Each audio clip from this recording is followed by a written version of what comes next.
आपको हरा देंगे इस बार। आप 4 जून को देख लीजिएगा। तो अमेठी से स्मृति ईरानी की हार हुई है। लेकिन राहुल गांधी आपको क्या लगता है क्यों नहीं लड़े? वो चुनाव लड़ने से पहले ही चुनाव हारने की घोषणा हो जाए। चुनाव हारने की घोषणा है। बिल्कुल, कभी भी ऐसा नहीं हुआ। तो स्मृति ईरानी जो ये मान रही है कि जीत का सेहरा उन्हीं के सिर पर बनेगा। मस्त जोक मारा।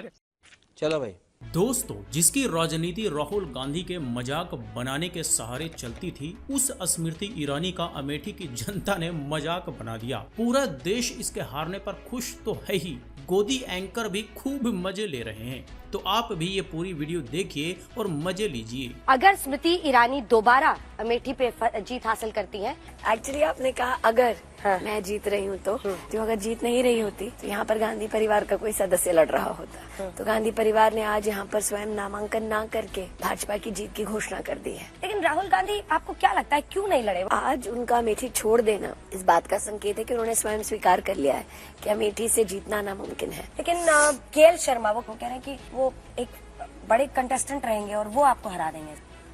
आप 4 जून को देख लीजिएगा। तो अमेठी से स्मृति ईरानी की हार हुई है। हाँ जी, तो अंजना का अगर कहने पर इसका अहंकारी बोल आपने देखा कि गांधी परिवार ने यहाँ से ना लड़ करके हमारी जीत पक्की कर दी है। ये वैसे ही सपना था जैसे मुंगेरी लाल का हसीन सपना, और राहुल गांधी का अमेठी छोड़ देना भी उनके हारने की निशानी थी। तो फिर ये क्यों नहीं जीत पाई भाई? तो इस बात को समझिए कि शेर अगर 2 कदम पीछे लेता है तो इसके मतलब ये नहीं कि वो हार गया या वो डर कर भाग रहा है, बल्कि असल मायने में जोरदार वार करने का प्लान कर रहा होता है। पर ये नौसिखिया समझ नहीं पाई, जिसकी वजह से इसे अमेठी से हाथ धोना पड़ा, मंत्रालय से हाथ धोना पड़ा और बंगला से भी हाथ धोना पड़ा। ऐसा सदमा लगा है कि आजकल ये कुछ बोलती नहीं दिख रही हैं। आप चाहती थी कि राहुल जी लड़े चुनाव यहाँ से? आज भी गांधी परिवार का यहाँ से ना लड़ना। भाजपा का प्रत्याशी कौन है? पुनः भाजपा का एक साधारण कार्यकर्ता है। कोई उनका ऐसा जुझारू नेता उनको नहीं मिला जो अमेठी से चुनाव लड़ ले। कभी भी ऐसा नहीं हुआ कि चुनाव लड़ने से पहले ही चुनाव हारने की घोषणा हो जाए। चुनाव हारने की घोषणा है। बिल्कुल, जैसे कि मैंने कहा, जीत की अगर थोड़ी सी भी गुंजाइश होती